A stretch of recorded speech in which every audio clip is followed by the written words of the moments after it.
lovelies. Right, so last time I did forget to start the timer. Bam, so I'm going to start now so we've finished. So you just have 20 minutes. So we have looked at shoulder mobility. We have looked at compression, being able to bring the knees in, so hip compression. We have looked at getting some length through the hamstrings so that you can walk yourself forward. We have looked at alignment, how to get the shoulders over the shoulders and hips in alignment, hips on top of shoulders. And we have looked at falling. So all of that stuff is coming together to bring us a little package of you knowing what to do for your headstand, your handstand, your forearm stand. Now, knowing what to do is a bit like going, I've read the book on how to drive the car. Now I'm going to get into the car and actually drive it. Something really important that I wanted to share with you is your state of mind. Now, your state of mind, this might sound a little bit woo-woo, but I promise you it is really important. If you believe that you can do a thing, you are far more likely to be able to do that thing than if there is a part of you that does not believe you can. For example, if I believe that I can do something, I am doing it with intention, okay? Not fear. Fear is very important. Fear is what keeps us alive. It keeps us, as a species, we have evolved and we've learned like, okay, don't go into that cave because that ended very badly for the last guy that went into the cave and got eaten by the lion. So we know don't go into those dark spaces without checking them out first. Fear is important. It has a role to play. However, we don't let fear do the driving, okay? If you are a racing car driver and you are racing towards the bend, and as you get there, you go into that bend with fear leading the way instead of intention leading the way, you are probably going to either brake and somebody's going to overtake you, or you're going to wipe out. So, whatever you're doing, lead with intention over fear. Super important. Now, I want you to take a moment to visualize yourself doing this posture. Close your eyes. Wherever you are, close your eyes.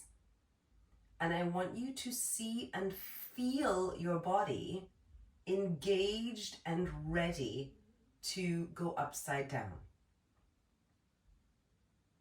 Feel your hands on the floor. Fingers spread wide for that lovely proprioception to feed back to the brain that you know where you're at. Elbows coming in, engaging through the shoulder girdle. Neck remaining long. Pressing away from the floor, wherever you are, whether you're in a headstand, forearm stand, handstand. Your body is long, not flopping to open back into a back bend, not curling forward from fear, but long and tall. Your legs are squeezing together. Toes are reaching up towards the sky. Really visualize that. Okay, now come back to me. There is something called the SAID principle, which is that I can't remember what the S is, but the body adapts, AID, adapts to impose demands. So if I lean over to pick up, if I'm here, and I lean over to pick up this block, right?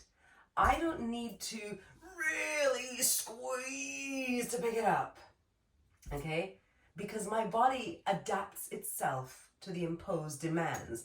My brain calculates immediately what level of force do I need to close my hands onto the object, what level of force do I need to pick it up, and also my brain is doing something brilliant right now. It is also switching on the muscles on the opposite side of me so I don't fall over. Yeah, it is switching on my stabilizer muscles. With all the talking that we've done about how to get upside down, what I would really want to encourage you to do is not get too bogged down with the specifics of what goes where. You know that your hips have to get over your shoulders if you want to get upside down and get a sense of balance. You know that. But if when you're upside down, you are constantly thinking, I gotta get my hips, I gotta get my hips, I gotta squeeze this, I gotta squeeze this, then you may be obstructing the body from doing what it needs to do, adapting to the imposed demands of the situation. As you go upside down, and let's start off quickly by our warm-up. So let's start off with rubbing the hands. A little rub. If you haven't checked it out, by the way, I recorded a quick little video on dosage of brain drills. Please do check it out. It's linked for you.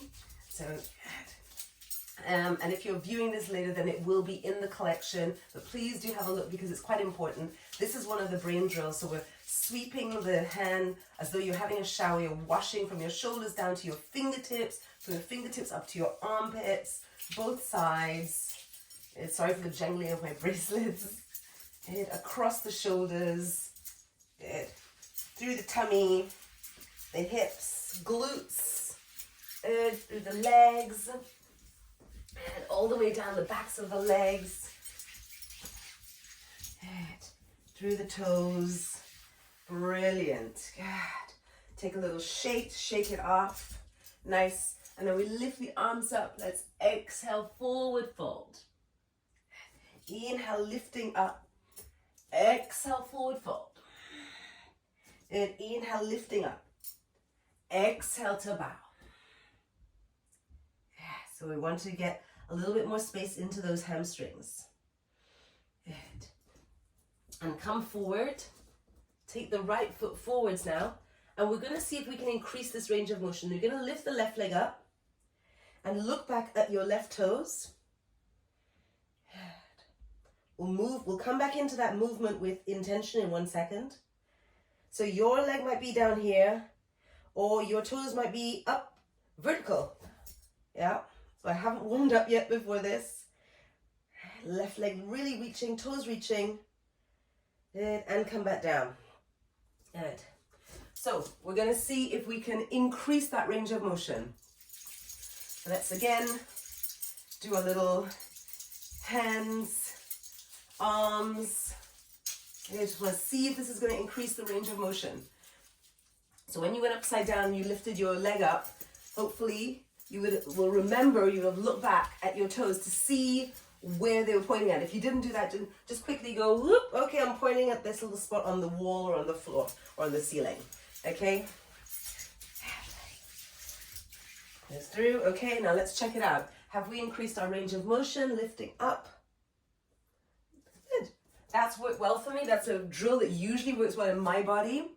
We're going to move on and do good divergence.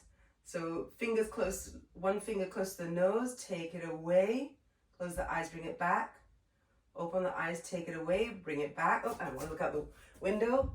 Open the eyes, take it away, look beyond, close the eyes, bring it back, look to the finger by the tip of your nose, take it away, keep looking at it, look beyond, close the eyes, bring it back, and again, taking the gaze all the way out.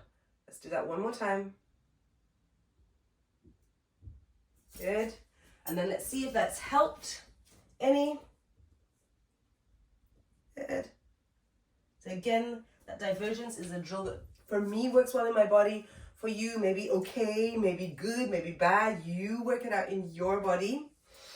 Good. And then we're going to do a little bit of nerve activities, sciatic nerve. So often we think that our hamstrings are tight when maybe it's actually the nerve at the back of the leg. This time, so we're going to do a little bit of flossing.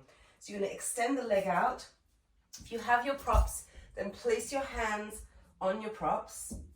Good. You're going to slightly bend the knee, just very slightly. Okay? And then we're going to send the hips back and forward, tuck in, back and forward. You could do this kneeling down. You could equally do this standing up. I quite like it standing up, so I go back and forth. You can hold on to something And you're shifting the hips back and forth. Good. And you might feel a little tingling feeling, which means that yes, you are flossing the nerve because that's that tingling sensation. Good. And then let's come back down. Let's lift that left leg back up because we've been working through the right. Good. Good. So now we're going to see what it's like to take ourselves upside down with intention. So let's just take a moment to recruit some strength.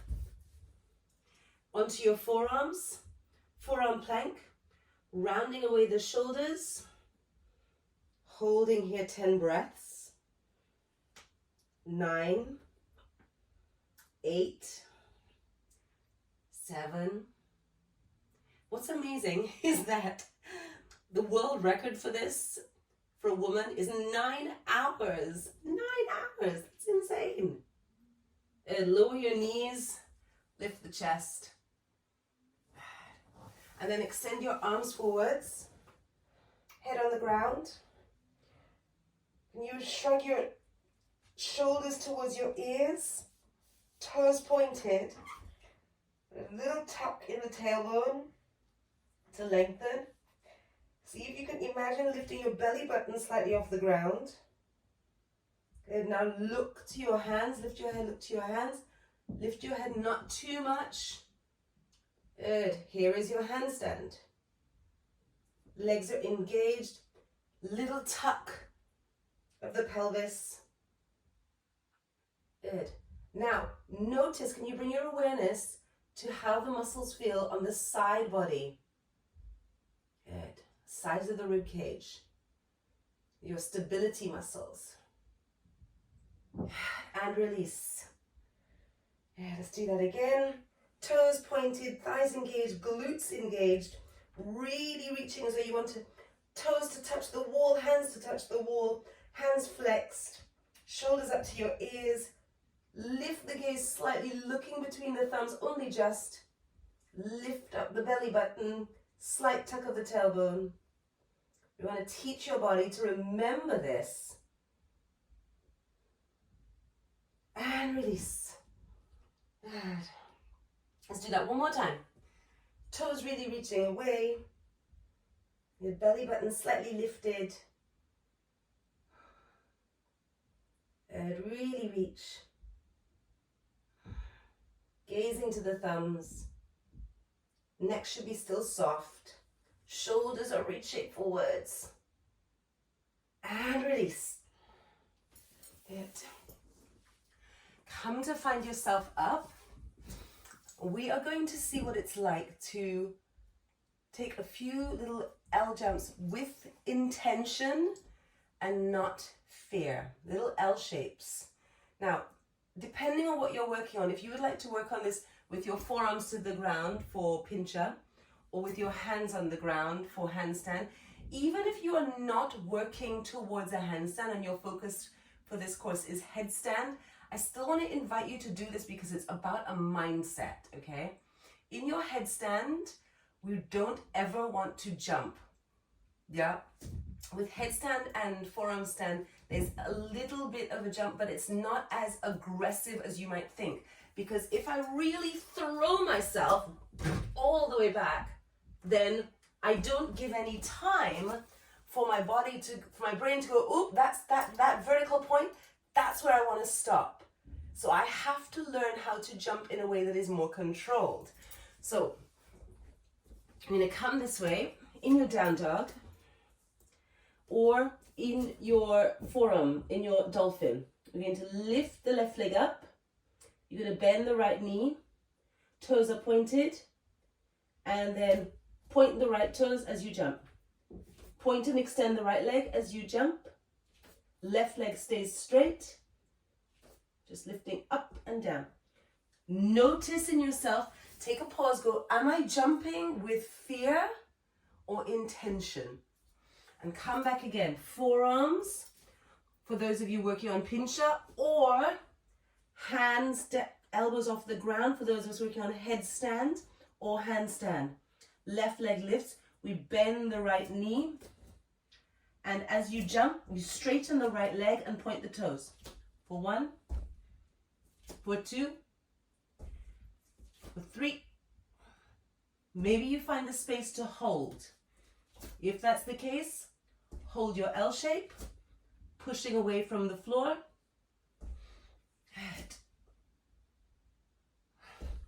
Now, those little jumps are going to do quite a lot for you.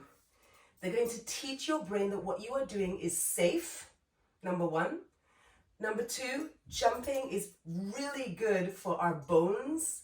It helps to for the bones to keep their denseness, to prevent against osteopenia and osteoporosis in later life. Really great exercise. When you're ready, switch legs, and we're going to come back. And right leg up, bend the left knee, and we're going to take 2 rounds. So 1, 2, 3, and come down. And then let's do that again, either on your forearms for pincha or on your hands in down dog if you're working on handstand or headstand. Right leg lifts, bend the left knee, look to your thumbs. And then just for kicks, we're going to first of all, before we do this, just to compare the last set we did, I want you to find a spot to look at between your thumbs. Keep your eyes on it as you turn your head from side to side.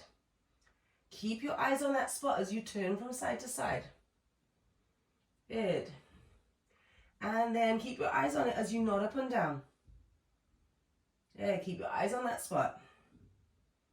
And then keep your eyes on it as you take your nose up to the top left, nose down to the top right. Up and down, top left to top right, top left to top right. And then center, top right to top left, top right to top left, top right to top left. Let's go. Lift the right leg, bend the left knee with intention and not with fear. 1, 2, 3, and we're going to take 2 more. Good. Don't forget to point the left toes. Good. And come down. Brilliant. Take a little moment to register how that felt. To jump with intention and not with fear. This is really important for your headstands, your handstands, your forearm stands. Coming back to headstand, because again, we won't need to jump. Why do we need to jump in headstand? But we do need to have a little bit more momentum with forearm stand and handstand until you come to a place where you're able to press, which is another level on. So with your forearm stand, your hips are quite low, and in order to walk them up high, you're going to need to press, which means turning the hips. Same applies with handstand. You're going to need to turn high in order to get your hips a little higher, to get them towards coming over your shoulders. Eventually, you're going to take a little hop to get them over the shoulders. With headstand, however, and this is about you being confident in your inversions, I want you to just understand it. You're going to come down, hands to the floor, looking at your thumbs, open the book, head down nice and long, hands back, making sure you can see your hands. Your elbows are pretty much over your wrists. Because you're lower down to the ground, it's therefore a little easier, quote unquote, to bring the hips towards over the shoulders. You also have the advantage of being able to climb in by bringing the knees into the chest and lifting up and down through the toes, or the knee can rest on the arm or onto your block. The toes can come on your block so that you are able to give yourself a little bit more height. Yeah. From here, keeping the chin in, elbows in, shoulders engaged. You can bring the other foot in. Good. So the knowledge that the wall is behind you, but you don't need it. From here, how do I know where I am in space? Again, intention. Leave fear behind as you start to extend. Good. And then point the toes. Really reach the toes away. Know that you're safe. Elbows inwards, creating a strong base. And then gently, slowly come down and sink back into your child's pose to release your neck. Okay, so I really want you to take that away with you today. This concept of moving with intention and not fear. We've set in place the building blocks. You know what to do. Your body is learning over the course of these days. We're on day 4 already. Your body is understanding, this is what I need to do. I know you've got this. I totally believe in you. Thanks so much, and I will see you soon. Please drop me a line. Let me know how you're getting on. See you soon.